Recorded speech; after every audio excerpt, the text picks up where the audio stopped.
Hello everybody, in today's video I'm going to show you how to contact UBS client services. Firstly, open any of the web browser. In the top there's this address bar, type down ubs.com and enter it. And from here what you need to do is scroll all the way to the bottom here. And from here you need to select this contact UBS. So from here what you can do is select this contact this again. And over here you can also select for the private clients, corporate client, career candidate. From here, select this private client or corporate client here. And you also need to select your country here.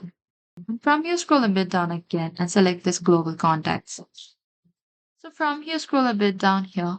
And if you need help with accounting cards, mortgages, or investing, what you can do is simply open that. And from here, you need to simply find the branches near you.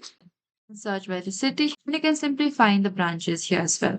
And if you have a question about UBS Bank USA, cash management or debit cards, you need to call 800-762-1000 banking support, which is also available 24 hours a day, 7 days a week. And that is it. Thank you for watching this video. I hope this video was helpful.